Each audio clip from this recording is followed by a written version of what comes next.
Hello, everybody. It's another phantasmagoric night in College Park. Here we are to bring you another Terps Esports broadcast. My name is Mel, and tonight I am joined by Quentin, and I'm so pumped to be here tonight for another Terps Academy Overwatch match. We've got a lot to cover in our pre-show today, including an exclusive interview with the Academy team's hit scan specialist, Perry. But before we get into the action, let's go over the details of tonight's Overwatch match. The Terps are 0-1 in the regular season, but are looking to show their skill and defeat Columbia International University to bring the first win of the season home. Now, it's important to note the Academy team doesn't get the chance to showcase their abilities on stream often. So now that they're in the spotlight, they'll definitely be looking to make their mark. Now that we've gone through the details about tonight's match, let's meet the players of our Terps Academy Overwatch team. First up, we've got Red Nocturne, the flex support player. They like to play characters like Kiriko. In our second seat, we have Huntsman. He's our tank for the team. Expect to see some Queen, Hazard, and maybe a Sigma.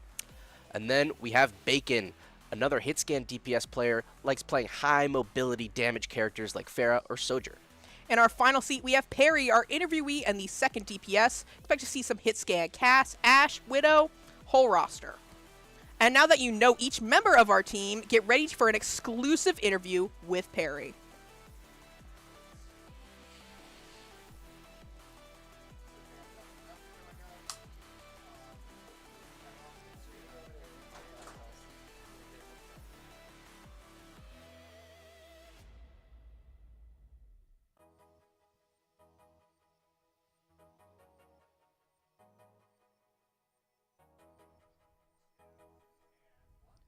Hi, Perry. Thank you for being here tonight. How are you doing? Surviving. You surviving?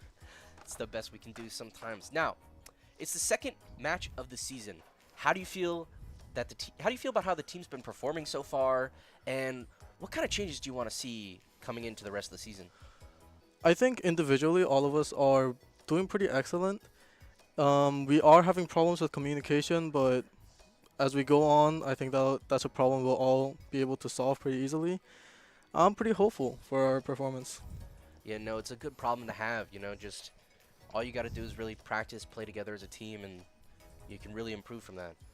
All right, now, Overwatch has just gone through some huge, huge updates. We've lost the 2, and we've brought 5 new heroes. So, we are not going to be seeing any of these heroes right now tonight, but how do you feel about them? How do you think they're going to change up coming into that next season?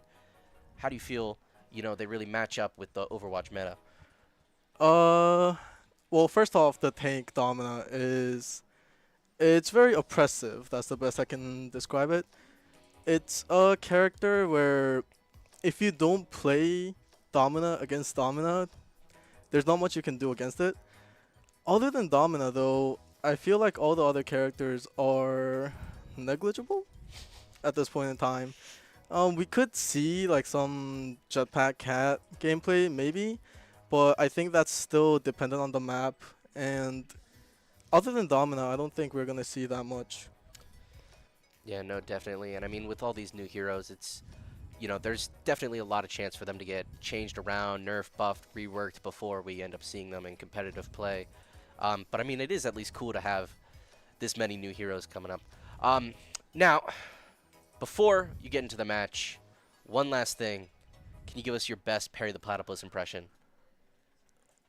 I'm not even gonna embarrass myself trying. Yeah, it is not an easy impression to do. We were trying around the studio to see if anyone could really nail it, and it did not go so well. So no one blames you on that. I don't know if that's humanly possible to make. You know, I've seen a lot of attempts, but I don't know about anything that really quite sounds like the platypus himself. But thank you so much, Perry. And that concludes our pre-show for tonight's match. But stay tuned. We'll be right back after this commercial break. And I think by the end of the season, like now, we play together. Everyone kind of jokes around a little bit more and kind of shines their natural ray. We're excited just to see them play better as well. With the middle school program, the best part has been seeing the moments of teamwork where the middle schoolers really seem to get the game, and so that's when you can see they're starting to get a little bit hooked on how esports can be so fun. Off game, or will Red turn things around?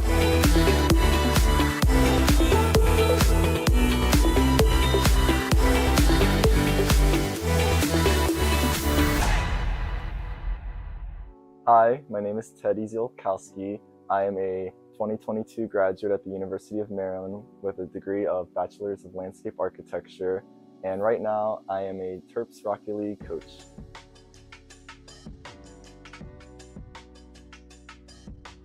Yeah, I think one of the biggest factors of why they invited me to be the coach for the Rocket League team was that I played a lot, and I was actually like the Rocket League president of the club. I played for the collegiate team before Terps Esports was a program. So I was a huge person in this community for Rocket League. So they really wanted someone who was kind of like a cornerstone that built this community to come back and be the coach.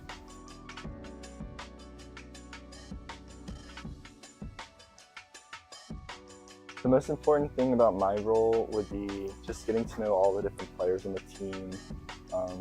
Everyone has different lifestyles, they have different play styles, so you really got to just get to know every single person so that you can help kind of connect them all together so they can play well on and off the pitch.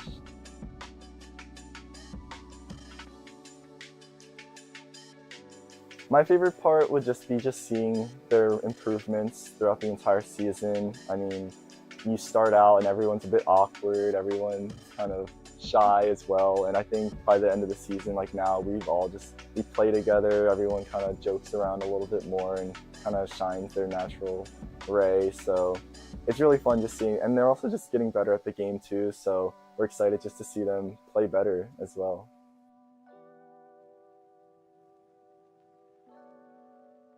I like the program, I like the direction it's going. There's obviously so much more work to do and figuring everything out, but I really like the direction we're going, and I think just the more time that we're working to grow the program, the more we're going to learn how to just be better as a program.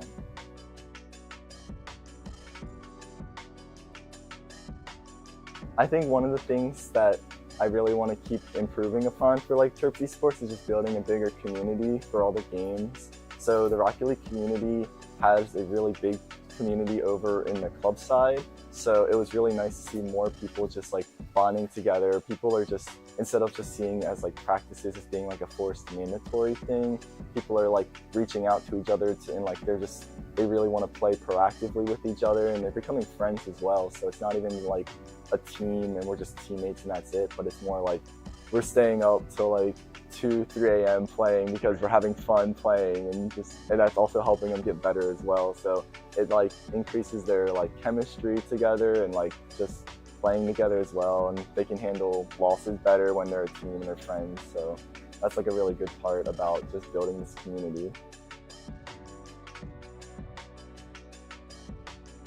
I think one of the biggest things is just creating like a welcoming space for like beginners, and just like having it just be really welcoming, all skill levels included.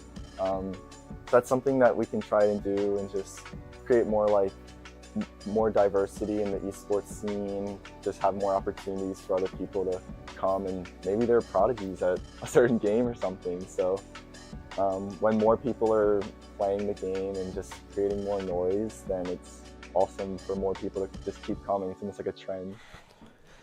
And we are back here in our little closet here, waiting for this match to start against the CIU Rams. We're looking for a pretty exciting matchup. The Rams, they're also 0-1, and they lost their last match 1-3. Yes. So there's definitely some potential for a really competitive match tonight. I'm excited to see what's going on. And also, it's the Academy. We don't get to see the Academy a whole lot. 100%.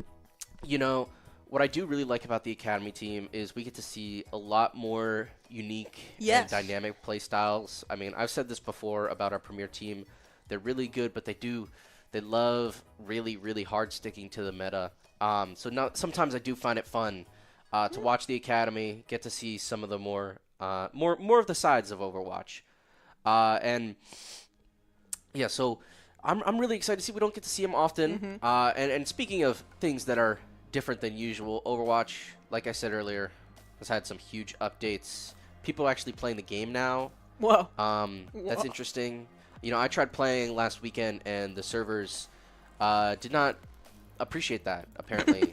But I did hear that there is some compensation coming, so look out for those loot boxes. I think there's going to be like 12 regular loot boxes. Oh, really? And I think one epic one maybe, so pretty solid, pretty solid. But with that big update comes, of course, the big thing that everyone is worrying about, the talent event. I'm just kidding, the 5 heroes. Oh, the 5 heroes, you know. We have 5 new heroes, so I thought it'd be fun if we discuss our favorite things about these new heroes. I don't know if I really have a favorite of these 5. Yeah, he's a fake fan. Hasn't really played the game. Well, I had the Commentating chance on something he I doesn't had really the chance. know. I tried to, and you know they kicked me out, and it was really, really unfortunate there. But I did at least get a chance to play all 5 of them in the practice range, at least. I tried playing a real game, and then that's when it all. When you broke it, yeah. Well, it broke. I don't know if I broke it, but it broke. And yeah, I don't know. There's a lot of very interesting stuff. They're trying a lot of new things. I mean, everyone, of course, Jetpack Cat, that's the big one. I mean, playing a cat is fun, and then just being able to throw people off the mat. You know, animal characters that can throw people off the map tends to be a big thing. You know, Jeff the Shark. Oh, you know. Yeah, that's his that's ultimate. that's a good comparison. Yeah, it's very similar. Yeah. But I don't know about you, but I don't really. I like the idea of Jetpack Cat, but the kit itself, I just don't like how it feels. Yeah, we were talking a bit about this before we got into the closet today, but his kit is just kind of clunky. At least I'm not personally used to shift being.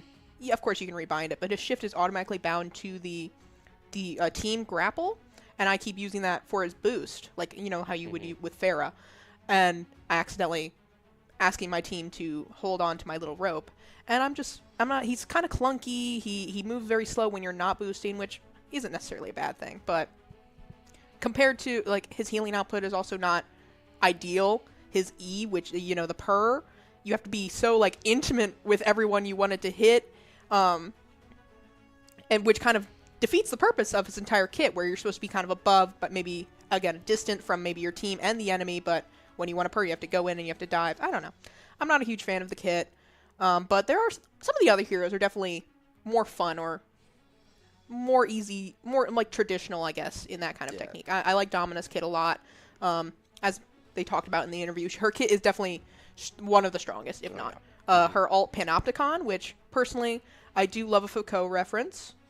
Can't hate on referencing Foucault, but actually you probably could hate on Foucault. But I think it's a fun ultimate. I think it's a really creative idea to use barriers to trap your opposition, like encircle them and having them to have to break out of it to like ruin the ult. I think it is a bit too difficult to get out. I was playing some games against Domina earlier, and it can feel impossible to completely break her barrier. But I really like it creatively. I think it's a very interesting kit. Yeah, I do think that there's a lot of like really good ideas with a lot of these, but I think definitely we're going to see a lot of changes coming up in you know, buffing, nerfing, adjusting things around, figuring it out. You know, there's really only so much you can do like without putting it into the game and you know, seeing how it works all in practice. So I do think there's definitely going to be a lot of changes. But I know you mentioned some have some real traditional kits, and speaking of traditional, Emery has probably the most traditional kit Overwatch has ever seen. I know Soldier 76 reigned as the Mr. Call of Duty for a long time, but I think Emery might take the cake. You know, Soldier can sprint. Emery doesn't have that, but I mean, his whole thing is he aims down sights. That's the big one. That's what everyone, you know. With no movement debuff. Yeah, is the big no thing. movement debuff. That is definitely big. But his ultimate is literally Alari's, Yeah. which I was a little disappointed. I think his lore's fun. If we get into the lore of these characters, that I think it's a different discussion. Jetpack Cat still ranks pretty low there. But his lore, Emery's lore, I think is really fun. Yeah, no, it's definitely really fun, and it is like, I feel like they could have done more with the like, reflecting it in his kit a little bit. Yes, like being both kind of a weapon and a person at the same time. You know, the integration of the two, because he just, you know, he scopes it. He's like a normal like as I said, Call of Duty. He just scopes in and then also throws grenades. Well, I think you know. to fight back on that, I think part of the appeal is maybe that lack of synergy between the pair, because part of his like inner struggle is he loses control when the weapon takes over. There's that like the Echo line when Echo copies his ult has been going around. She's like, "What happened to me?" How he kind of feels dazed and confused after he ults. So maybe there should be that asynchrony. Is that a word? Asynchronous. I'm trying to think of like the verb of it, but. I think it should be disjointed in a way, though. I think his kit could definitely be more innovative. Yeah, I agree for sure. Maybe he should link up with Genji and Zenyatta. You know, figure out how to merge being a machine and man. Seemed to work for Genji. Well, Genji, I'm not sure how consensual Emre's situation was, but Genji was like he did not want that. It was a result of his injury. So I'm not quite sure on Emre's lore how like if it was a Sojourn situation where he Sojourn's actually another good one because she is completely cybernetic. Yeah. There's a lot of and so most of the cast is missing an arm and has like a metal arm. So there's a lot of interesting analysis you can do about the connection between human and machine as an individual. The Soviets would love it. I think Soviets would love Overwatch. If anyone. Battleship Potemkin, is that a deep cut? I think we should combine Overwatch and get some Eisenstein. Maybe that's just me. Overwatch has been doing a lot of collabs lately. That would yeah, maybe maybe I don't know. Is that gonna be a big enough brand for Overwatch to? I don't even. It's not even a brand. Can no, we it's not. The 39 steps. But. If I'm hearing correctly. We should be getting into this match very soon, although I am very excited by all these updates on Overwatch, and especially the lore being back to being relevant again. Yes! That is very good. Except for Ramatra. Except for Ramatra. Sorry, Ramatra. But we're coming in on it. 20 seconds till the point unlocks. We've got our Academy team running Kiriko, Lucio, Pharah, Sojourn, and then, of course, Winton. And for the Columbia Rams, we're seeing a Kiriko, Sojourn, Lucio, Hazard, and Tracer. So a support mirror, which isn't surprising. You're going to see Kiriko in every single match. You're going to see Lucio, or again, some kind of movement hero in every single match. But I'm interested in the Hazard versus Winston. Those are both exciting to see. Yeah. Those are both a little more unusual. Of course, those supports, both of them are just so strong. You're really going to see things very similar. But it looks like the Academy team is going to be the first one on the point. Huntsman going in, Bacon cleaning everything up, and forgive me, actually, it looks like the Academy team will be the first one on the point. But it looks like the Terps are going to be... So they're going to capture point. Yeah. They took it. They took it. Doing a team wipe. Yeah. Nice full team wipe there. One thing I always mourn when there's like mirrors on the team is it gets difficult to discern who's who. Yeah. So we're currently watching Academy. Though we're seeing just kind of a stronghold, just kind of again poking into the other team, expecting to see maybe a dive. Oh, CIU switching their Kiriko for a Baptiste, which is kind of surprising, though. I guess they don't necessarily need a Kiriko in this very moment. Going to see Huntsman possibly take out that Baptiste as we speak of him. Managing, oh, there he goes. Yep. Having the tank versus tank engagement here. Everyone's just kind of staying back, from keeping the high ground as Huntsman successfully knocks out Parabolic for the CIU. Yeah, there we go. Very clean interaction by the Academy team. That Lucio just trying to stall a little bit, but not going to work for him. Ooh, and he falls off the map. That's really tragic, falling off the map as Lucio. It's always tough. It's symbolic. To be the booper is to also be booped. We're seeing another touch coming from CIU with that Tracer.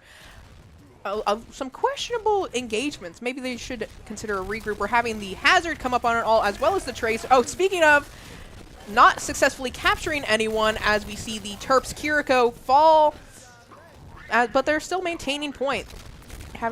Ooh. I jinxed it. Yeah, a little bit of cast curse right as you say it. There it goes. But we do have a great opportunity for the Terps to recover. Right now, they've got some great ult advantage. They have 2 of their support ults, and then that could hopefully keep up that Pharah missile barrage. The Rams don't have too much in response. They got a pulse bomb. They've got that BAP window, but not a whole lot to help them out defensively. And the They're coming Terps, up. you know, they on only the- need 10% on that. So it's really going to be like kind of a quick one. Ooh. A bit of a questionable ult, not successfully taking out that Tracer.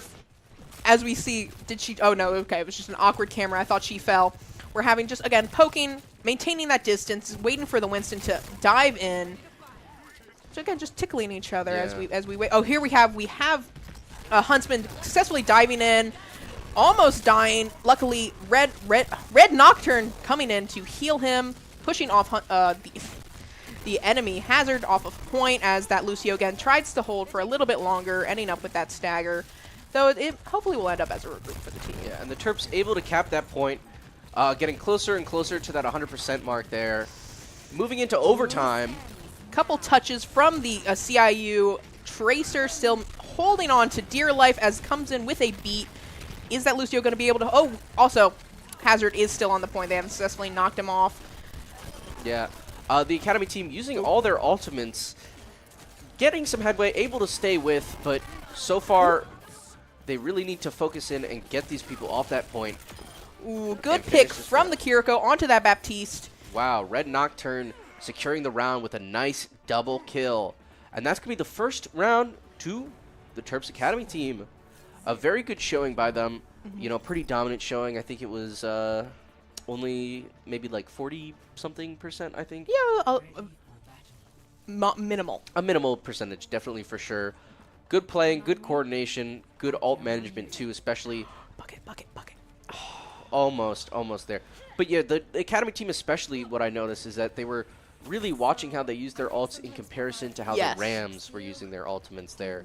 And definitely a good way to keep them there and turn that tide. You know, when they're at that 90%, it was definitely a very tempting opportunity to spend all your ultimates and just get that last cap. But no, they saved and eventually secured them the win in overtime. So definitely great management by them there. We are seeing CIU stick to that Baptiste, switching out for a Cassidy, likely to combat that Pharah, as well as a Ram for a tank. I'm always excited to see a Ramatra. Yeah, you don't get to see it often, and he's just such a great character, very fun to watch, so I'm excited to see how they use him. As we see Huntsman dive into that back line, trying to get on that Baptiste, Ramatra walking back, helping out his team, Huntsman diving away from the conflict. Again, keeping that distance. It seems like that is the Terps Academy motto at the moment. You know, maintain your distance as Huntsman does all the work for you. As they get dived in, that Ramatra just walking on them, having to keep backing up.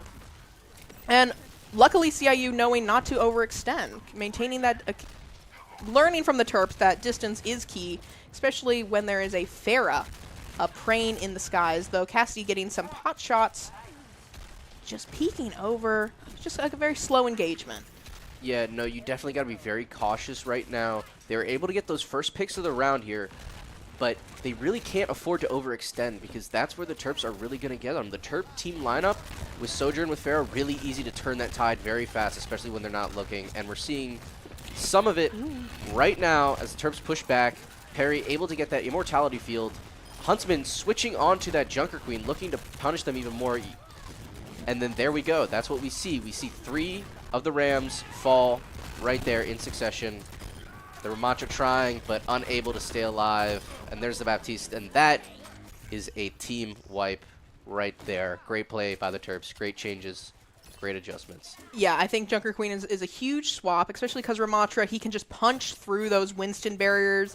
Not completely eliminating their utility, but definitely putting a dent into how useful his little bubble can be. So I think when we come into a Junker Queen where you can just walk in, shred the enemy, Pharah again walking through, keeping this distance. Oh, whoa.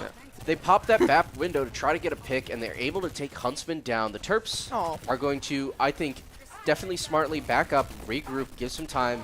Ults are going to be very important here, as this round is going to be pretty contentious. So definitely maintaining their resources is definitely going to be a big priority for them right now.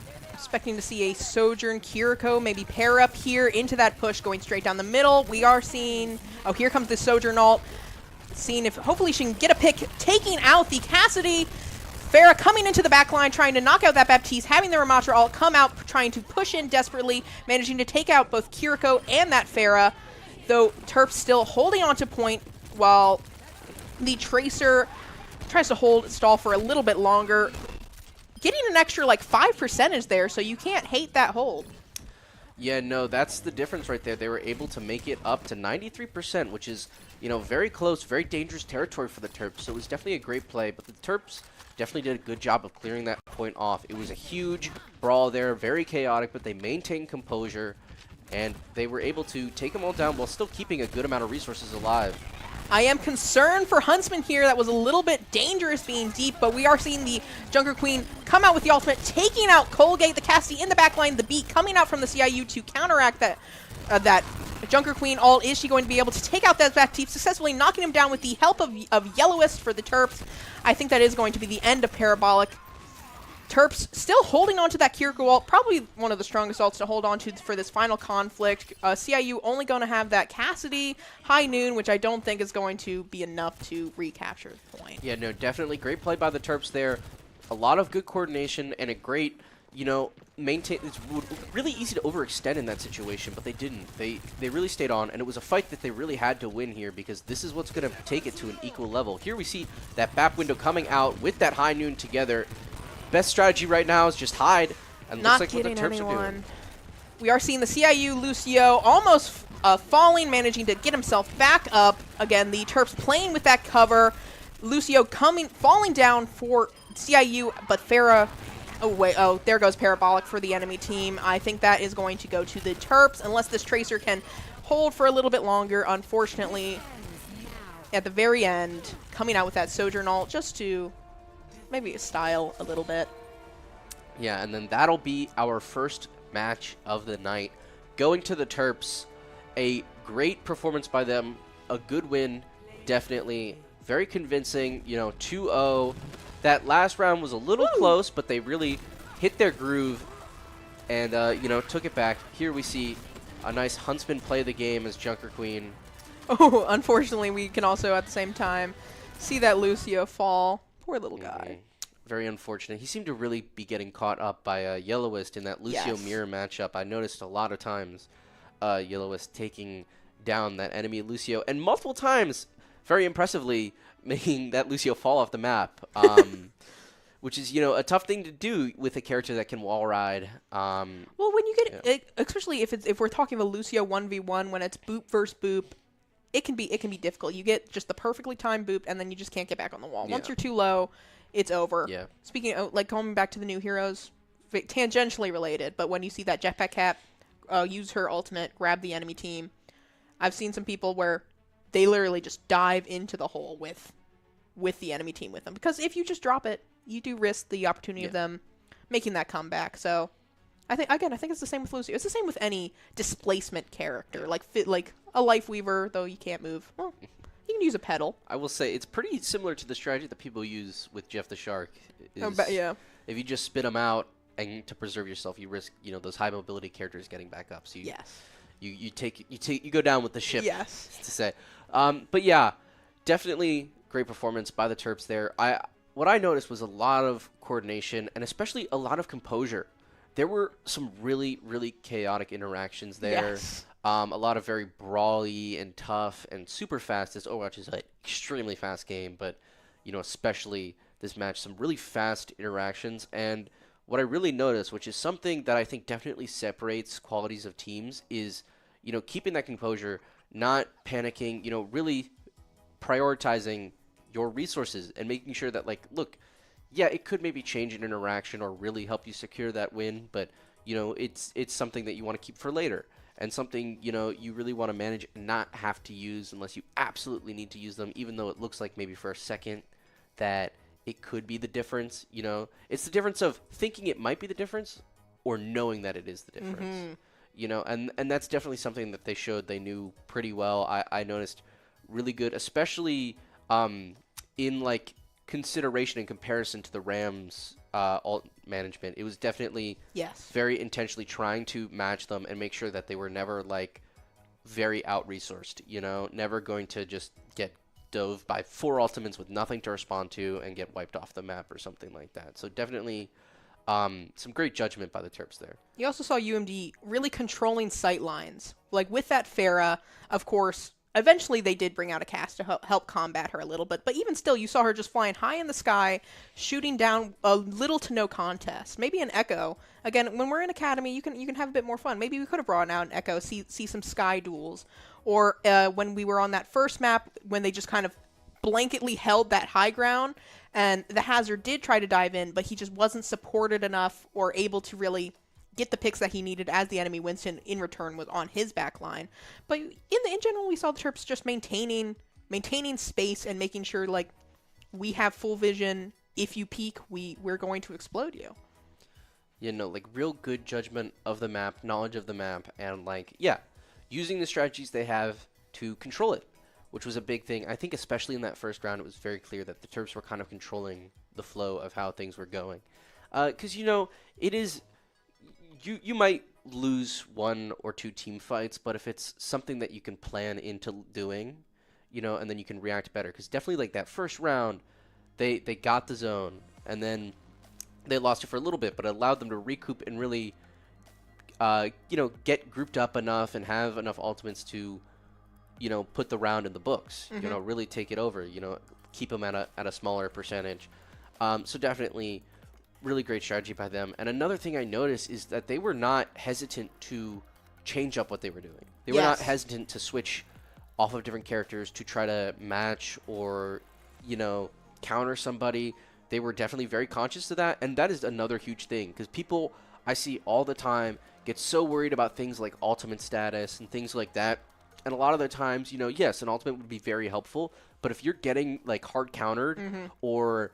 even if, like, part of your team is getting, like, pretty decently countered, it is definitely a great idea to just switch it off, because the value you're going to be losing by just getting stopped at every interaction is going to definitely be bigger than one ultimate. So they were really very good about that, very good about realizing that they need to switch up and switching up. And so I think that really also brought into how decisively they won, because that's the biggest way that you can get beat, is they counterpick you and you don't counterpick back, you know, and then that's how you really get beat. So responding fast is definitely how they just maintained, you know, the leading position throughout the entire match, and maintained the, you know, the position of controlling the flow, controlling the pace, things like that. They maintained being the ones in charge because they were so responsive to how the Rams were changing and trying to move their strategy.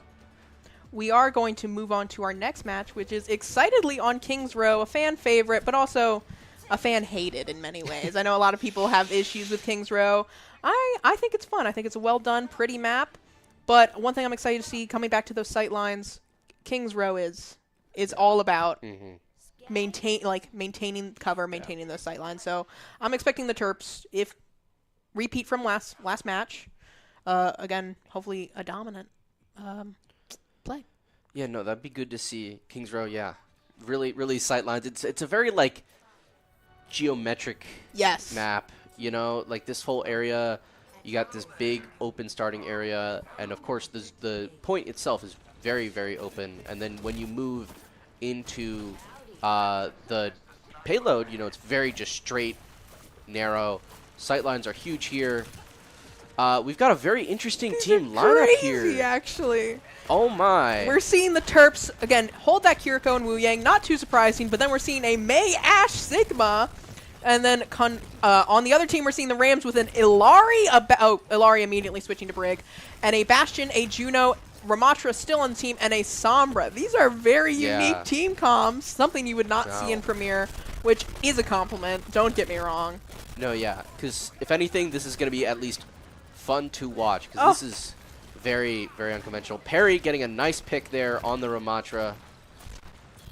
We are seeing that Ashe, as mentioned before, just holding that sight line, putting all that pressure, not letting the Brig get into her team at all. Mei walling them off. Oh, I see the Mei pick now. I can understand it, even if it's not conventional. Great area control there, right? Yes, and we're again able to, well, that's a weird crosshair though. We are seeing her just holding those sight lines with that Ashe. We're gonna need CIU to maybe have some dive, have that Sombra do some work in, put some work in. Yeah, no, that's definitely going to be a big thing, and especially because the hit scan is so vital on this first point too, especially. So really, that Sombra, unfortunately falling, but if that Sombra was able to either get that back line or sneak up behind Perry and take him down, but it looks like UMD is not going to let that happen. Huntsman also winning the tank v tank battle right there, looking to get that Brig, and it feels like it may only be a matter of time. And there goes the Sigma ultimate, taking that Brig down.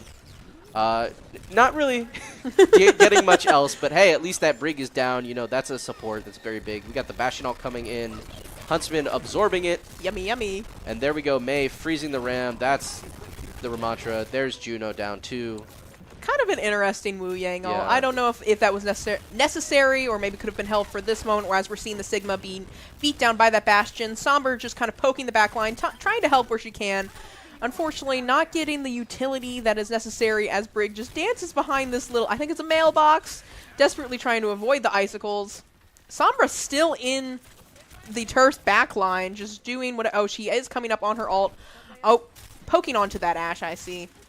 As, again, Terps just, as before, maintaining that distance. Ramattra wisely putting that barrier up, though walking in with that Mei wall separated from his team. We're having that Sombra ult come out. Is she going to be able to get anyone with it? Oh, the Bob coming in with that Ramattra. I don't, is anyone dying? Oh, we are seeing Ashe fall at the end, though Bob helping to take out Brig with that Kiriko. Oh, Yeah. what is happening? A lot of ults going down on the field.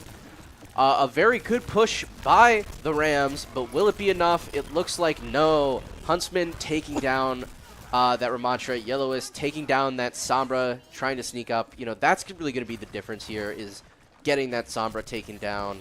That's going to be the biggest thing, because she's going to really be able to punish, you know, that back line, punish Perry on that hit scan. Some very important roles, especially on this point of King's Row. So taking down that Sombra is definitely going to be very important. We're watching the Sigma ult come up.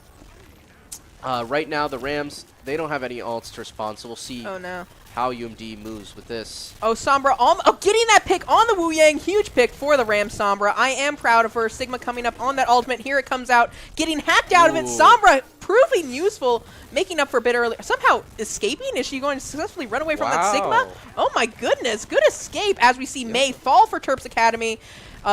Sigma barely hanging on with the help of his Kiriko. Brig just relentlessly pummeling him, coming in with that rally, pushing him away from point. Are they going to be able to cap in these final overtime minutes? Sigma holding on with that Wu Yang ult, coming in, not knocking anyone out, though we see the Brig fall, the Juno fall, though the humongous Sojourn ult taking out Wu Yang, Sigma, and Kiriko, and I think that is going to go to Rams. Yeah, no, a great play by the Rams, I gotta say. And like I said, you know, I was saying that the Sombra is really going to be making the difference there. And then we saw the Sombra get a pick and then get out of there, poke at some other people, really started, that's where it started to really change there. Yep. So, yeah, it's just so important. She's really able to punish people being, you know, just barely out of position, things like that.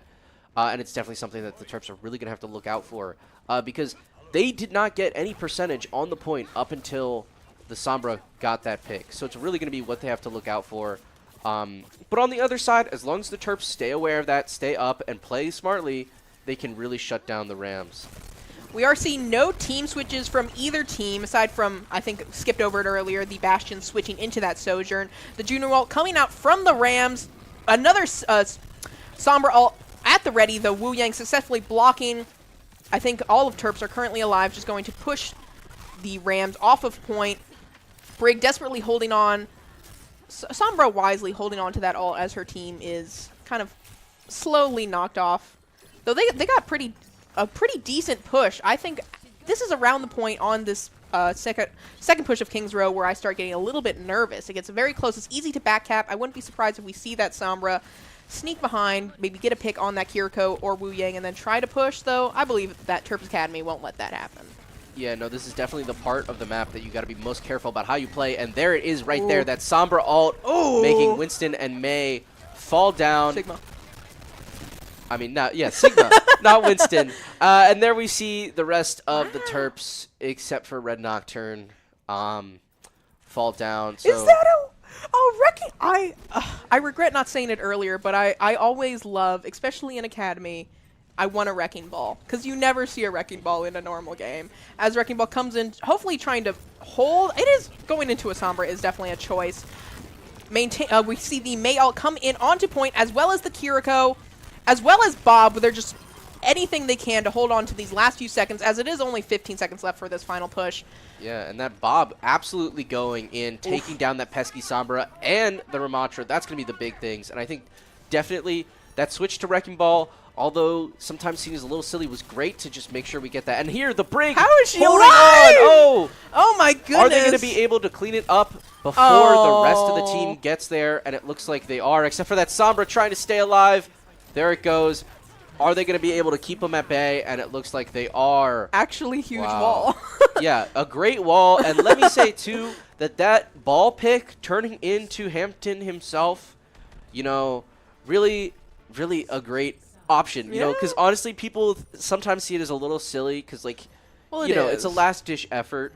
But it's what got them there. They stopped them before they could get to that second checkpoint because of that ball being able to stall. So really a great play by Huntsman there, and great coordination from the team, making sure to get there as quick as possible, and then instantly just dumping everything. Because again, if you can stop them there, the rest of the match doesn't matter because there's not going to be the rest of the match. So definitely a great point to recognize, hey, let's just do everything we can. And it really worked out in the Terps' favor. Now there's much less distance they have to cover. They definitely have a great advantage time-wise. So they're setting themselves up into a really good position. We've got very interesting picks so far. Okay. We're seeing for the Terps, we're seeing, again, Red sticking with that Kiriko. Not a surprise. She's almost mandatory. As well as Wu Yang, we're having a Vendetta, the first Vendetta of the night come out. A little surprising. As well as a Sojourn and a Zarya, which I don't know how I feel about Zarya on attack for this map, but we'll see how it goes. Because, again, high ground is everything. Yeah, But high ground.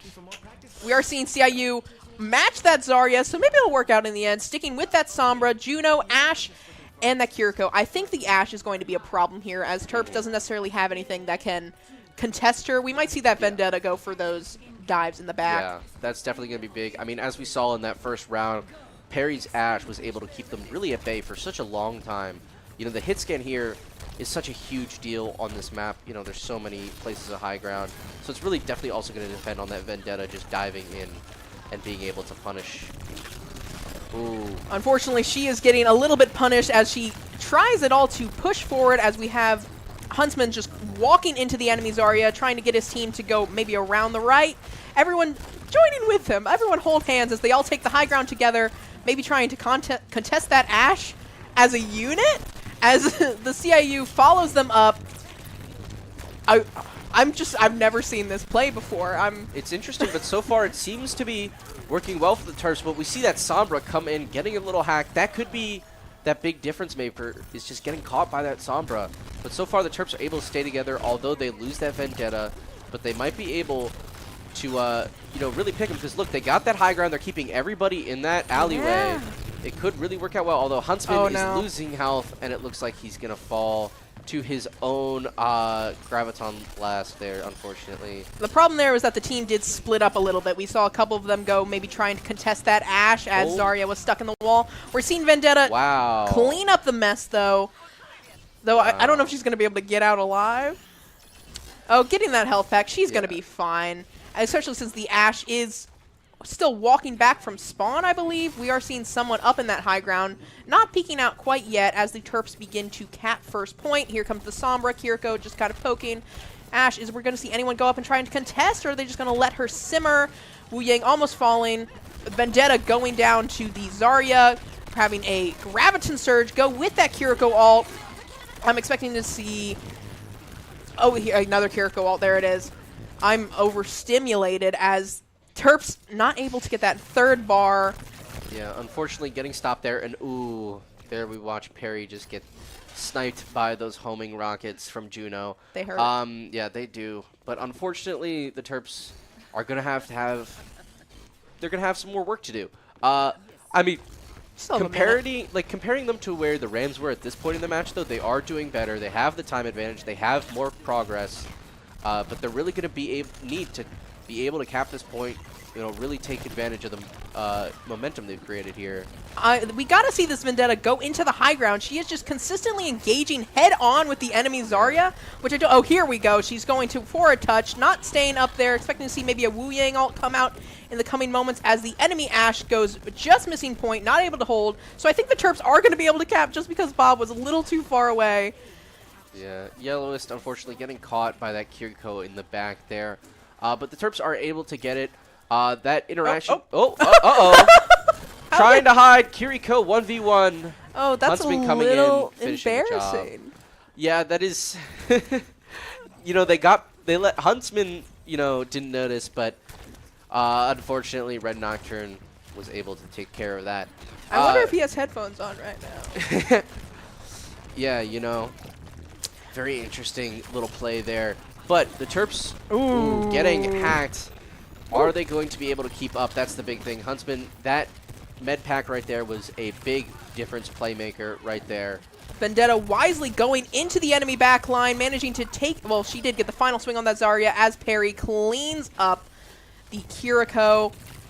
Are they going to just let Juno walk away?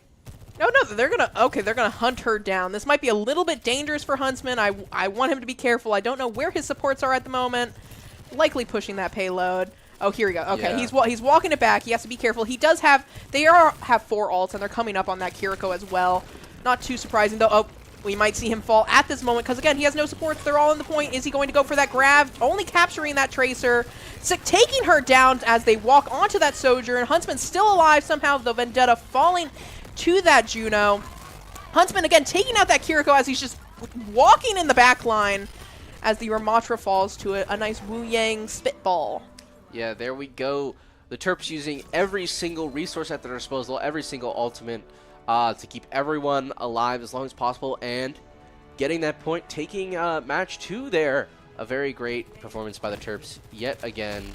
But here we have Colgate from the Rams taking the play of the game. Oh, and of course it's him taking out that high ground. I think that deserves to be the play. We always got to take out that high ground. Going for that backline, taking both supports out. I think he deserves this. Even if his team didn't come out on top at the end, there was definitely some plays that he deserves a medal. Definitely a good play, a good highlight play by him. I mean, look at that. That was, what, a 3 kill? It was clean. Very clean there, especially taking down that high ground. That's the biggest thing on King's Row. And it was very interesting to see the Terps really take that to heart and and make that march all together straight to the high ground.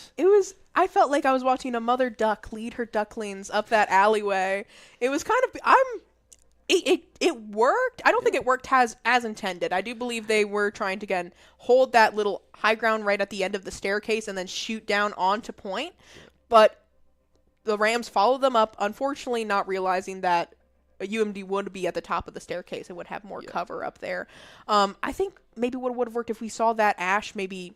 Because she was still in the window at that point. If she had maybe come to that... It's hard to describe. I don't have a map. I'm sorry. But maybe come to that piece of high ground that's a little bit closer in front of that archway, and then maybe throwing some dynamite in, since the Terps would be preoccupied with the Zarya at their back. But it didn't quite work out for the Rams that way. I did enjoy watching that play. Again, it was a fun parade. No, I do feel like that match was filled with a lot of those plays that you're not really going to see in Premier. The academy plays.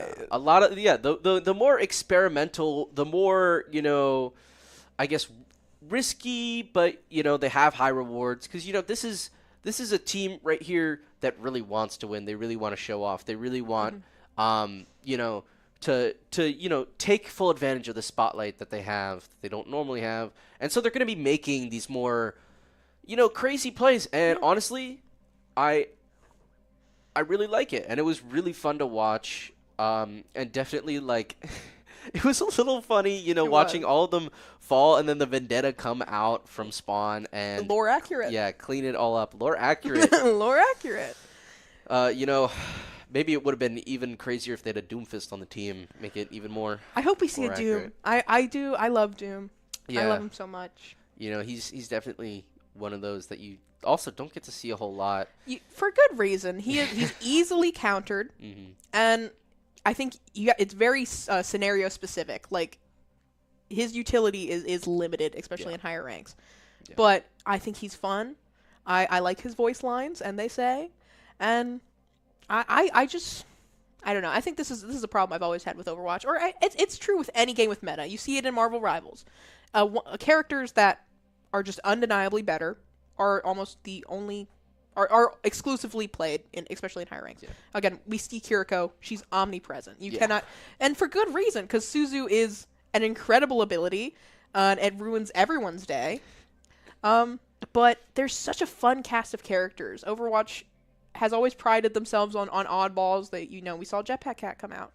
We have Winston, but they're just not given their opportunity to shine because you have characters who are just undeniably better, and you can't hate players for doing what's best for the strategy. But No, that's why yeah. Academy's fun. That's why Academies is fun because when you're on Premier, giving up that little bit of advantage when everybody, for sure that everyone you're facing is playing at an extremely high skill level, and that means even giving up that little bit of advantage can really be a huge difference maker. Where Academy, you have a little bit more of that leeway, you have a little bit more of that leg room, so you can experiment, try things out, and then we get to see some of the more fun, unique stuff. I feel like some of the more, Overwatch of Overwatch, Yeah. I like to see it, it has some, it feels like it's got more heart in it, It feels more like a game. Yeah. And to be fair, this is esports, so we are playing a sport, and as with anything, it gets highly specialized. And you want those specifics, you want that skill and quality. But at the end of the day, you are watching a gorilla fight a robot, And I think we should maintain that. I don't think this should come to Overwatch at all. But I've been having a lot of fun personally with Deadlock recently, and people hate this, but the way hero selection works there is you pick your minimum top 3, and then you're randomly given that in the game. And there's no duplicates, so only one character per game. And so it is entirely luck-based. You may get a broken character on the enemy team, and you're just going to have a bad time. But I think there's also something so fun with you're forced to have a range of characters you play, and there's that level of randomness that you just kind of you have to have fun because you're not always going to be given the optimal scenario. Yeah, a good way to not have to see the same, heroes on everything. Because having Kiriko be essentially a requirement at pretty much any backline Yes. is not the greatest. But it is definitely clear that that's kind of where the state of the game is going to stay for a while. That's just how Yeah. competitive, especially hero shooters in general. That's just how they are. Yeah. You saw it in Paladins too. That occurred again. It's just how it is, and I don't think you can fix it. I don't even know if it's necessarily needed to be fixed, but it's just undeniably pleasant to watch other non-Kirikos come out and play. Yeah, getting to see things that characters that we don't get to see super often, and it makes it Ball. for some fun stuff. Yeah, the ball play was really great because It's like a Doctor Strange. yeah, you don't get to see a ball switch clutch up around that often, but it did here, and those are some of those crazy fun plays that you get to see.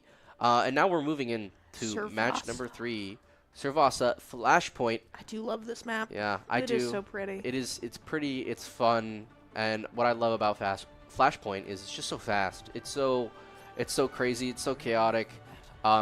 Ooh, we're seeing a Moira for the Terps Academy on both teams. We've got Amir Mora going out. I'm obsessed. I love Moira. I think she's my favorite. Yeah, and okay, is that the Symmetra switch is probably just for the teleporter initially. Probably.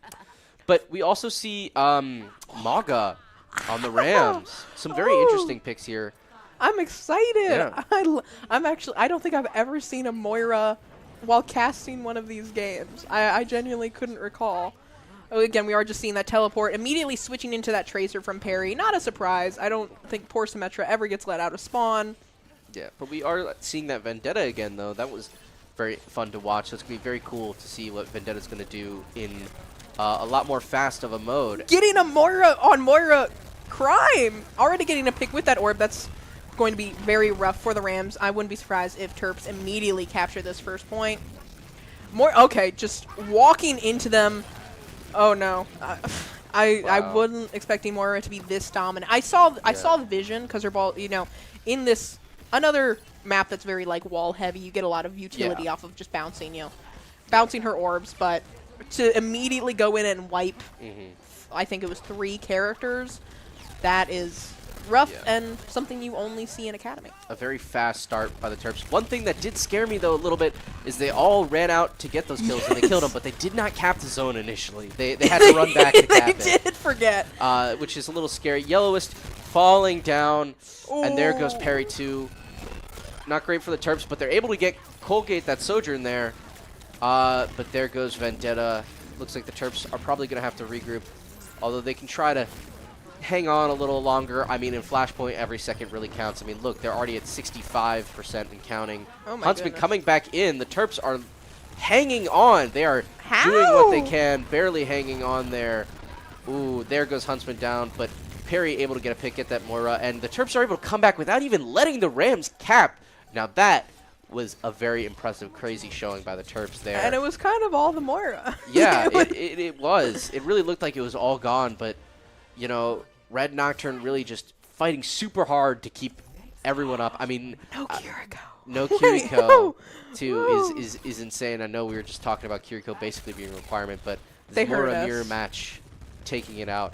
And I gotta say, the Moira really putting in work there. Huntsman in that last interaction was like at 20 health for a long time, but Red Nocturne really just putting in that much healing, keeping him alive. We are seeing the Lucio fall from Terps Academy to that Sombra. Not a surprise. The Maga ult coming out, unsure, capturing quite a few. We're having Moira hopefully barely able to hold on for a brief minute, but unfortunately everyone going down. We are Huntsman having his ultimate, Perry having his ultimate.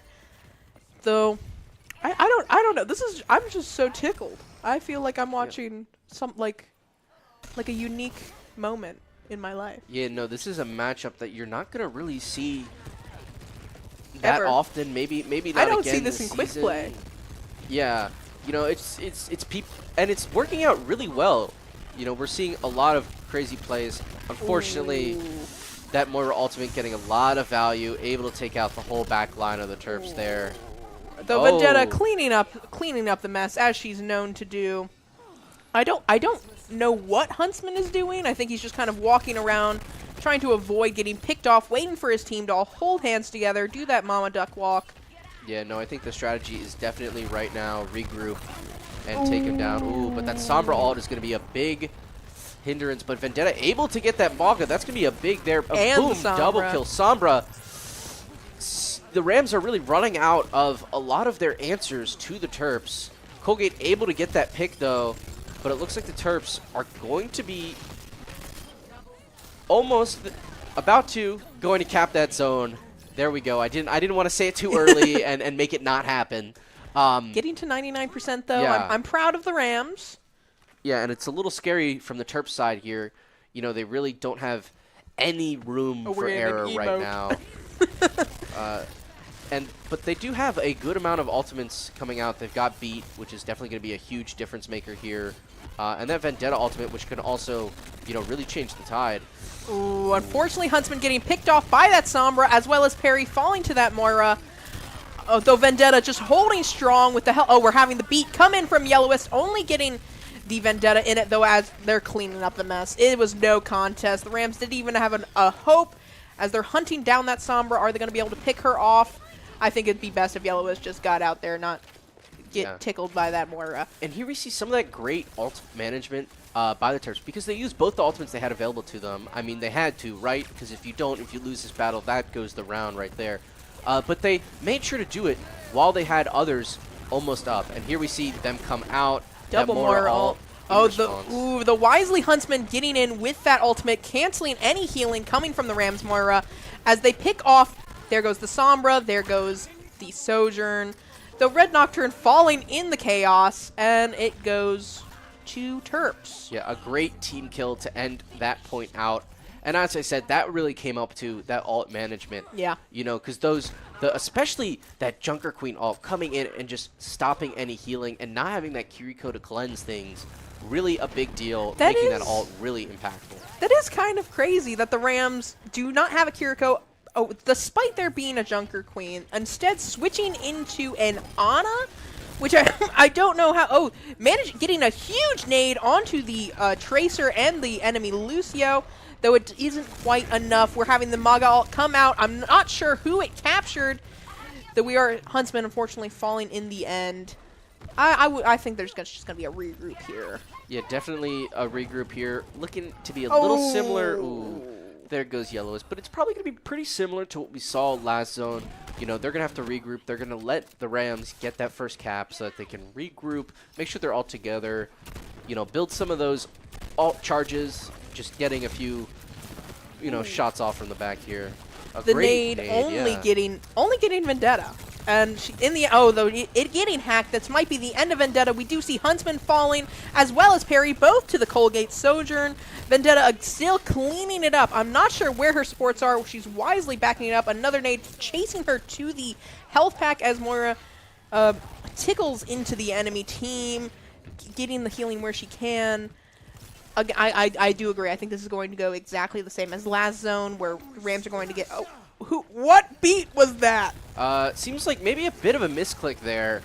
And that's going to be a huge thing, because beat is that is the save yourself ultimate. That is the real difference maker. Oh, so yeah, beat would have gone great there. I think the Terps are probably going to use this opportunity to go in. And there goes their beat. None in response, unfortunately, you know, unable to do that. Huntsman taking down that Maga. The Terps really going to take advantage of it. I mean, they got to. It's 99% right now. They're almost at that cap. The Ana putting in absolute work, though. Good job, Ana, really holding her own. Have to run away. But it looks like the Terps are going to get that zone and clean up most, if not all of, well, almost all of the Rams. That Ana able to stay alive, though, so good job on that Ana. You know, it was an interesting change to see, but it might be, you know, a really great one for the Rams here. We are seeing Perry, huge nade actually onto the Vendetta, though it immediately going away. Vendetta still alive. She was at 1 just a second ago. Perry barely holding on. Now it's Cassidy where he once was Tracer, and they just kind of wiped the whole team despite their... Yeah. A great triple kill by Huntsman, though. You know, just the coordination of the Terps really coming into play here. Really, once they get that going and they get in the right position, it just, you know, it's hard to stop them. And as we see, it is really looking a lot like how that last point went. What would, if you were in the Rams position, what would be your move here? What would be the switch or the play? See, it's tough because they're not really super close to any ultimates here. You know, you might have to just go in, hope for the best, maybe change one team up, but you definitely just have to go in for this one last fight. And here we see, working out a little bit, we see that Maga ult come out. Huntsman able to get that Lucio. That might be a big change nade here. The nade able to make things a little harder, but that Moira ult going in. Huntsman able to get that Sojourn, and it looks like they really just have that Maga on point. Oh, though Ana getting off that Nano onto the Maga, going to be enough for Huntsman to fall. Actually, you know what? I was clowning on this Ana switch, but it's working out very well. Moira having to run away, as I think this point goes to the Rams, all because of that Nano. Yeah, no. The Ana switch proving to be very useful. They're going to bring up Kiriko, aren't they? You know, I've been thinking about it, and Kiriko might be the banned hero for this map. That would be an interesting play. You want to know a fun fact? I completely forgot hero bans existed because they haven't been showing them. Oh my goodness. Yeah. I'm so silly. But I think Kiriko may be banned, which definitely is a lot why we're getting this really interesting play and changes. And I think that Ana pick is definitely very intentional in response to it. And it is definitely clear that their Ana is very good at playing Ana. Yeah. If anything, I think Terps should bring out their own Ana if there is, in fact, a Kiriko ban, because an Ana going into a Maga, I think he would have a very bad time. Though you do have to consider they have a Sombra Lucio. It would be easy for him to be walked on, as we see Vendetta and Perry falling to just kind of, again, a team push into the back line. Colgate doing a great job. Oh, yeah. Interesting ult by Huntsman. You know, I was thinking maybe regroup there, but yeah, that's gonna take him down. But they are going to have a beat and that Deadeye, although the Rams have their own beat and that Sojourn ultimate, which could really shut down that Deadeye. So the Terps are definitely in a difficult position. Hopefully looking at something similar to that second cap, although that's what we were saying about that third one, and it didn't quite go that way. Here we see that Sojourner come out, the dead eye in. Oh! There goes the sleep right there. See that Ana. Ana is just so impactful. Oh, but we're turning it around. Huntsman getting a pick, Red Nocturne getting a pick, that Maga all coming out, but he's a little too low, and he's going to Yeah. get taken down, and the Terps are able to cap the zone, Oh. keeping them at only about 57%, which is definitely a lot better than those previous zones. They've got a lot more wiggle room now. You know, Flashpoint is very fast, so Yes. even, you know, 43%, not a long time, but definitely enough to make a decent difference. You know, you can afford to lose one team fight, you know, but then Oh, you got to that come back straight away. Oh, yeah. Here comes the Vendetta all on the beat. Aware that was going to happen, still managing to take out that Sojourn as Vendetta just wails into the Maga is going to be enough to knock him out. Yes, Huntsman finishing that kill as the Lucio falls to the Moira. And Well, if I Cassidy. saw that right, did the Lucio get nanoed? That's interesting. I think it was a huge. I think maybe it was the main the actual target may have fallen a little too early. Especially because Lucio's so mobile, maybe he got in the way. Yeah, you maybe know? he got in the way. That happens. You know, at any level of play, it can just happen. But that Sombra able to get that Huge Vendetta, axe. that's going to be very big there. Ana Sombra getting alone two. on point. Unfortunately, likely going to fall to this Moira. No, she Ooh. punches her. Ana getting a triple No! kill, and that is going to give On a team wipe. the Rams back up there. Huge play from the Ana. Oh my As I said, goodness. just being the impact, being the change here. Go, Granny. Yeah, wow, absolutely putting work in. The Terps, though, they've got 2 ultimates. They're going to have to really They Go need in. some kind of cleanse. There are Kiriko is the best option, but there are other characters who have that kind of function. It's just they aren't very useful otherwise. Yeah, Oh. and here we see those ultimates coming out. A lot of people are antied right now, but the Terps are moving in on that zone. They got 2 of them. They got that Ana down. That's going to be a big thing. And that's number 2. Those are huge. Those are the big thorns. But Perry falling, and so is that Vendetta. To the Lucio. Things are looking tough. But that Lucio going down, they're really just going to have to clean things up as fast as they can. Ooh, and the Sombra is already back up and back in. Oh my goodness. Heal. Oh, unfortunately, a nade getting onto that Lucio as he's only at 21, falling to that Sombra, capitalizing on that Ana nade. Ana getting a immense sleep. I think she's going. Is she going to take out? Oh, we have Maga also coming in to help out his lovely grandma. Vendetta trying to hold on to that point, and here comes the other Nano. It is a wrap for the Rams, successfully capturing this final point. Lucio wisely not going in for a touch. And there goes the overtime right there. Very close stuff. I thought I saw ball for a second again, and I was Like I said, yeah. baffled. No, very, very close by the Rams there. A great performance for them, a good comeback there. I think we need a switch. Yeah, it might be time to change up because that Ana, again, has really, really made a huge impact, changed the entire match so far. And, you know, the Terps haven't switched things up. And it's close, but it hasn't been working out. So really, that might be the big difference. Cage getting everyone and their mothers. Lucio coming in with that beat to counteract, bouncing the Maga around like a ping-pong ball. Falling in the end to Colgate as we continuously see Colgate just putting that pressure on. Oh, not able to get that Ana. Oh, never mind. There she goes. But Terps are down 3. Huntsman holding on to for dear life at the point. I think he is going to fall in this moment as no supports are there. And I hope Lucio just kind of turns around and maybe goes back. Oh, Vendetta. Vendetta going in. This is definitely a regroup situation right here. The Vendetta coming back in. You know, because, yeah, they all got taken down. You really just got to regroup at that point. Yeah. You know, they've got some alts coming up. So there's definitely a good chance for, you know, some real game-changing fights. I think that Kiriko ban is just exactly what the Rams needed. I think they realized that. Hacked and slept. Unfortunately, the Vendetta ultimate could get taken down. That really could have been the big difference maker for this point. I felt that one too. But it's not going to be it, unfortunately. And it looks like the Terps are, again, just going to have to stay back. Definitely going to be looking like that second and third point here. where they're really just going to have to play super well, very coordinated, really manage those ultimates in order to get this last point. Okay, we are seeing the nade come out onto Huntsman. It might be enough to take him down as the Moira gets hacked. Terps desperately trying... Oh, we see Perry and Lucio fall, followed by Huntsman. Moira trying to ult into a Nanoing Maga. It's not going to quite work out. Everyone dying in the end. And on a nade to finish us off. Yeah, and there goes that match to the Rams, a very close match. I think what we've learned is that the Terps are definitely like a distance, definitely a sightline team, especially when you're playing on Servasa. Servasa is an intimate map.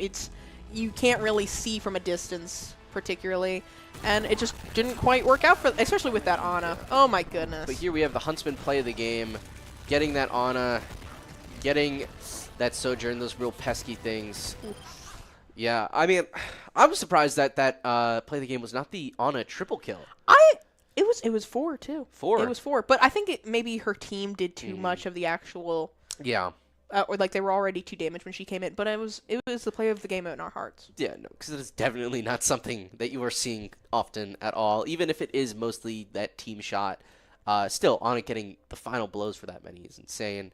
It was and definitely the MVP of that match was that Ana. I mean, it changed everything. You know, as soon as that switch happened, you know, the Terps really just stopped being able to win those points. Yeah. I think, again, I really do think that the Rams just realized that it was worth getting rid of Akiriko on their team just for the sake of getting rid of the Akiriko on the enemy team. Because Reg Nocturne was doing great. He was getting some picks. He was doing great heals. And they just realized, you know what, if we just get... To be fair, we don't actually know who banned it. It could have very well been UMD. But it worked out very well in the end. That Ana was just so dominant. And... I think that is a classic Overwatch thing. Ana has always been very strong. You still see her in like high ELOs now. Yeah. But when there's no Kiriko on the field, she's allowed to have so much fun. I was surprised it worked as well as it did into a Junker Queen, because that's typically one of the tanks that at least when I play Ana, I struggle a bit more against, because she's slimmer. A nade maybe doesn't do quite as much to her because of her. Her shout I think goes past nade, doesn't it? Yeah, because it gives that over health. Yeah. But it worked out very well in the end. She held her own. Every time she was dived, I don't think a single dive worked on her. Yeah. Even when her team didn't necessarily respond, she still held her own. So, yeah. Good on you. We saw quite a few 1v1s that it looked like, oh, this is definitely one that Ana loses. And it did not end up that way. So that definitely was like the change. And I think in conjunction with some of their smaller stuff, like that Sombra, you know, we saw on King's Row was being that big impact where like once it worked, it really worked. And so I think those smaller changes in conjunction with that big one with Ana really changed it and made it so that the Rams really took that dominant position and then started kind of controlling it. Because as we saw, even though the Terps fought back and some to the zones really, really, really close, it was still always like following the Rams. Yes. It wasn't them taking the lead. They had to follow the Rams and still. And once you're following, you're not in that lead position, it just becomes a lot harder to take that lead back. And as we saw, once the Terps really started to seem to lose it, they couldn't get it back. And I really do think that, like, yeah, some big change was needed because the Rams definitely were like, look, there's no Kiriko, and took huge advantage of that. I mean, the Junker Queen pick, I think, in part was inspired by that, but also on Servasa and Flashpoint, Junker Queen is a pretty traditional pick for this mode. So I think if they played a little bit more into, look, Kiriko's banned, let's build around that. Yes. And also then responded to that Ana, I think that would have been really that big difference makers. Because again, like, you cannot understate, I mean, you saw it, everyone saw it, how impactful that Ana was. There were so many moments where it was just like, wow. It was an Ana game. Yeah. I bet she had a lot of fun, to be fair. I think almost as fun. It would have only been better for her if they switched to a hog. I think that's the only way that could have been a better game for that Ana. But speaking of, I guess, swaps, how do you think, if we see an Ana and a Kiriko ban in our next match, how do you think UMD should approach it? Should they bring out their own Ana? Should they bring out Kiriko, not Kiriko, heroes who can like self-cleanse, maybe like a Mei, or even like a Zarya, or even like a Life Weaver with that one ability that allows his grip to cleanse? What would you do? I don't know. It's tough because Kiriko really takes up I mean, there's Yeah. a reason. There Yeah. is a reason why everyone plays Kiriko. Suzu. That Suzu, because And like third highest yeah. headshot damage, I Yeah, believe. no, the headshot damage of Kiriko is insane. I remember when Overwatch 2 first came out, I played an elimination match, and I had no idea the character Kiriko what she did, and then I remember just being like, "Whoa, She hurts. they die, Yeah. they die fast." And yeah, so there's a reason why people play Kiriko, and it's kind of the only character that takes the team cleanse niche. You know, Yes. no one else really cleanses like Kiriko does so effectively. And as Overwatch 2 has moved and then become, I guess, Overwatch again, it's the cleansing has become so much more important because there's so many more characters that can do CCs. you know, different statuses that can do that anti-heal. There's Burn now. Burn is definitely going to be a big thing coming up. And they have like also scaled back some other characters like Reaper. His shroud doesn't cleanse anymore. It doesn't. Or When it did doesn't cleanse. It's either it doesn't cleanse anymore or it doesn't cleanse as much. Which definitely is a big thing because that was a huge draw of the ability. Is it really was like you get out of there. You know, you cleanse and you get to walk away. Which I actually can't believe compared they to did that. Suzu, you know, made it, you know, comparable because like again, Suzu is just so. Like the value you get out of just a regular ability is so huge. You can so, hit the whole team. You can get Yeah. the whole team out of any well, not any. Majority of the ultimates with one button, yeah. but that doesn't have that bad of a cooldown. No, You know, the cooldown not bad at all. You status conditions gone. and it can speed boost with one of her extra abilities. Yeah, the which perks. movement is another humongous. That's Oh, why yeah. we see Lucio Yeah, everywhere, exactly. and her ultimate is fantastic. Yeah, she's just kind of Yeah. a little bit too. I think they need to give her some big weakness. She Yeah. needs take away her wall climbing at the very least, or get rid of TP. Yeah, because she I think feels. her TP self cleanses. Yeah, well. it does. It does. Which- and she fills so many roles without any real big drawbacks. Like Anna, very versatile, very good, but No movement. No movement. Like that's the drawback there. And I think that's perfect character. I think You she's know? one of the best, one of the most well-designed Well-designed, and yes, definitely. like gameplay-oriented characters in this entire game.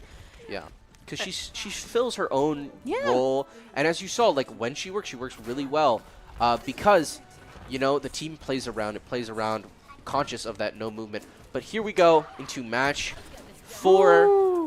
We're going to be fighting over a robot. My we've favorite got, activity. We've got a lot of similar stuff we're seeing. A diva. Yeah, we've got a diva. I know, not your favorite. Unfortunately, we discussed that earlier. Apparently not Mel's favorite, the diva. I think she's annoying. I don't care about her in game, but her character isn't fun. But we have Kiriko is back. Unfortunately, we spoke of her too much. She had to come. Bacon coming back into that Pharah on this map. I don't know how I feel about that. It'll probably work out. They don't have anyone they don't have a hit scan at the moment. I wouldn't be surprised if we see a Cassidy come out from the Rams. We do see Diva taking out Colgate, one of the strongest players, not following through on that Kiriko, instead changing direction onto that Maga, diving away, likely for a health pack. Yellowist falling. I'm not quite sure to who. Pharah going in for that flank, trying to take out that Kiriko again. Probably the best pick you can do at this moment. Ooh. Managing to barely TP out. Oh, Yeah, if that rocket had hit. teleport- That teleport, as we said, yeah, Kiriko just so strong. That teleport. And look, she thing already did especially TP again. TP'd out again. Ugh. I mean, but there we go. Parry, a nice pick on that Maga. That's going to be big. And UMD starts making progress. Huntsman finally taking out that Kiriko. Someone finally able to. UMD catching back up. Going to be getting this first, I guess, real drive of the match. He has to be a little bit careful about getting too isolated. He does have a team that can pretty quickly catch up with him, but at least one person doesn't need to stay on that bot. You need to stay oriented. Oh, is managing to get that pick. Not quite. Getting that Suzu out. At least wasting it for the 15 seconds. It'll be gone. Ooh, but that Zari. Sombra getting Bacon, that's going to be a big hindrance there. Pharah definitely very impactful on this map right now. Yes. Still no Cassidy coming out from the Rams. A little bit of a surprise or any hit scan, but we do see a Zarya come out to counteract that Diva. I don't know if she warranted a whole tank switch at the moment. I can't lie. But it is working out in their favor as they successfully push the Terps back into their spawn, essentially. We are having that Kiriko ult come up at the ready. As when Sojourn comes back, he will be ready to railgun. They're just Yeah. again. holding back for the moment. No, yeah. Right now, definitely regrouping. You know, they're getting close to that spawn chance point, so Terps might really want to go in, but here we see that Kiriko go out, but it ends up not doing anything because Bacon is going to be able to pick off that Kiriko, and here we have the other one come in, but that's that Sombra ultimate. So big, so oppressive, being able to shut it down, but there we go. Bacon coming in, making the difference. Everyone else, Huntsman cleaning him up. That's going to be a big thing. Bacon definitely taking that fight for the Terps. That was the big difference maker. So definitely great play by Bacon, great judgment, great positioning. You know, the Terps able to take it back. You know, because really getting to those checkpoints, being able to get that next spawn up is definitely a huge thing, and very impactful in this game mode. So Really, the only thing you could do in this game mode, to be fair. We are just kind of feeding that Zarya bubble a little bit. Got to be careful. Oh, okay. And that's 4 right there. Perry definitely just gonna back up and, you know, save everything. Hopefully survive, and it looks like he will. The Terps definitely gonna have to come back together as a group, but on the alt side, things are looking good. Although the Rams are definitely a little comparable, but the Terps definitely have enough resources here to try to change things up. Wouldn't be surprised if we see a Perry come out with his ultimate, maybe going in for that flank as we see him in the back line. D.Va going in with that final ultimate. Oh, yeah, here comes Perry. Not managing to squish anyone as Perry takes out the Sombra. Huntsman coming in and cleaning up that Sojourn, while Colgate did manage to take out Bacon. Poor Bacon. But, oh, somehow Zarya still holding on. I believe she does have, oh, yeah, both of her supports having that beat come out. Counteracted by the Terps beat. There's Perry's ultimate as in the Orb of Doom. Managing to take out that Zarya. Incredible pick, helping out the team. Are they going to be able to get that Kiriko? Follow through with that Kiriko. Please get that Kiriko. And never mind, got our Kiriko. I jinxed it. Oh, and the Kiriko teleporting away last second, but the Terps are looking like they have that advantageous position. Now, I know they really want to get that last member of the Rams team, but, you know, they just got to be on the point right now. Getting that progress. I will say the Rams definitely a really good fight against, you know, they really looked like they were losing, and then they came back with those ultimates, but the Terps are taking this fight. But unfortunately, the Rams do have that forward spawn, so they're going to be able to get back and contest the Terps a lot faster than they normally would be. It, like, physically hurts me every time I see the Zarya bubble being fed. I know it's unavoidable, but when I see her just kind of standing in the Sojourn vortex, like, it gives me physical pain. We are seeing Huntsman dive into that Zarya. I think her bubbles are on cooldown, so I think it's going to be an easy pickoff. And there she goes. Yeah, there we go. Getting that one little bubble, but then it just getting instantly shredded. Yeah, when it's one bubble, yeah. There's not much they can do. Terps in a good position here to move forward, able to win that team fight. That's going to be probably a very important fight to win in general, because it really shows that the Terps can move forward. And as we see, Huntsman moving super very far forward. He does have his ultimate, so I can't be too surprised, but I don't think he's going to be able to get out once he ults, you know? Yeah. Oh, Zarya just walking onto his backline. Oh my goodness. Go help your team, Huntsman, as we see Perry desperately shooting through that Kiriko ult, trying to pick off who he can. Managing to get that Kiriko. Thank you, Red Nocturne. Feeding that Zarya bubble again, as Zarya is at full health and gonna just keep walking into the team as the Pharah successfully takes her out, as well as the Sombra. Love you, Bacon. Another great ult by Bacon, really getting that difference maker down. And as you can see, once that Zarya fell, the Terps really able to take it down, and now they're getting a pretty solid lead moving forward. And you know, this game would only last 10 minutes, so we're looking in at the last 3 minutes almost. So it's going to be hard for the Rams to come back and especially make up this distance. So the Terps really want to definitely just expand their lead as much as they can and get ready for a final fight. Huge pick for that Zarya, though, taking out Kiriko, basically the most important heals on the entire team. Huntsman running away, hiding. The team is just kind of scattered. They really need to group up and hold hands again. Oh, Huntsman here comes Red. looking to get out of there. That he's med pack so definitely alone. going to help him. Oh, no. Yeah, the team is really going to need him to get back as fast as he can, because this fight is really going to be probably a big decider. Huntsman getting that last little health pack, finally able to see the team. This is really going to be the decider here, because the Terps have a nice lead. Ooh, that was an incredible hack, and then the beat just to make sure everything gets taken care of. That we see Bacon going in with hopefully a pick. No, unfortunately, Huntsman falling to that Kiriko, as well as our Kiriko falling to that Kiriko. And they're just going to have to hopefully walk back as we see Sojourn trying to make sure there's no opportunistic flanks from that Sombra. Yeah. Perry, I am a little confused that the Rams don't have a hit scan quite yet, though it is working out decently for them. But it does seem like from previous games, Colgate loves his Sojourn. Speaking of Colgate, here comes the Railgun. Easy going to be, as well as Perry's Railgun.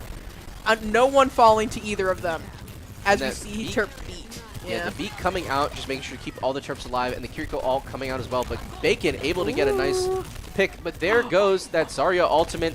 Terps staying alive here is going to be essential. They're doing good. That Lucio getting taken down. The Terps are looking good. They're able to get control of that robot again, and there goes the rest of the Rams. This is definitely a big win by the Terps. Uh-oh, remember, the point. Come on, guys, the point is the thing. Of course it was Kiriko, too. That Kiriko yet again, but being able to teleport away. Another thing, when they were, saying hello, when they were in that Zarya void, what kept them alive was a Kiriko Suzu. Yeah. I just can't dog on this character enough. Playing around that Kiriko is just so important right now. Ooh. There goes that Kiriko all trying to keep everyone alive. Oh, a Kiriko Suzu managing to save. No, never mind. Colgate falling to that Pharah, saving herself. Huntsman getting that the Zarya down with that ultimate. That's going to be a big pick. The Terps looking like they're winning this fight yet again, and there's only a minute left. The Terps are in a great position. The only thing they need to do is make sure that they can stall for time and then win this last final fight, because I know that overtime in this game mode can last absolutely forever. It really does. So really making sure they can win that last fight. Yeah, Bacon with that ultimate. Is he going to able to get that pick on Colgate? Unfortunately, not quite. But I think this ultimate's going to be huge. As long as he waits out those two Zarya bubbles, he's going to come in, wipe out the team. I can see it in my mind's eye as he gets hacked from... Oh, barely flying away from that Sombra hack. Please pick off that Sojourn. You got this. Just go in there. Go fight him. But Bacon definitely good plays, barely getting away from that hack, and earlier having really great judgment for this ultimate. So it's definitely a great tool for them to have right now. Could be a very big difference maker. We'll see how Bacon decides to use it, though. The Sombra able to get a hack. Oh, there we go. See? Yeah! Boom. There's two. Almost that third. That Kiriko almost. The Zarya's down. There goes the Kiriko. Few seconds remaining. The Sombra just trying. And that is going to be it. There it is. Great play by the Terps. I can hear some cheering. Yeah, they are definitely happy. Absolutely a great final play. As I said, they needed to manage their resources to make sure they get that last team fight, and they clearly did. A great win by the Terps. Here's Huntsman's play of the game. Oh, I want to see this. That'd be fun if it was just a black screen. Yeah. Oh, there we go. Getting the Zarya with the Diva Bomb, as well as picking off the Sombra with a little Barbie Blaster, following through with that Lucio. Solid little play. Yeah, a solid play there, and definitely one that really shifted it, because that fight was the second to last fight, I'm pretty sure. Yes. And, you know, it was the one that really was like, okay, we can keep him here. And they did. They kept him there, and then what I really love is they managed their resources and just used them at the perfect time to wipe the enemy team right before the timer, you know, ended. And so we didn't even have to see any overtime, which is definitely really impressive, a really great play by them. Definitely a great match overall, and a very deserving win by the Terps. I think they played really well. You know, the Rams definitely put up a fight, especially in that Flashpoint match. Yes. It was really great to see. You know, there was definitely a lot of really great skill there, a lot of really great plays, but the Terps definitely proved that, you know, their knowledge of those sight lines, their management, their resource management especially was very good. And then, you know, although at some points not as great as I'd like, but it definitely pulled out that responsiveness, that moving around, that changing things up. Definitely in some of those matches really pulled it around for the Terps. So, you know, just a really great showing, great match overall, and a nice win for the Terps. First win of the season. Woo! Congratulations to our Academy team. You know, and of course they get to do it on stream. They don't normally get to do this, but they get to have their first win, a really great match, show themselves off. Only the second match of the season they are able to do this, and they do it really well. So congratulations to the Academy team. Great stuff tonight. Very proud of them.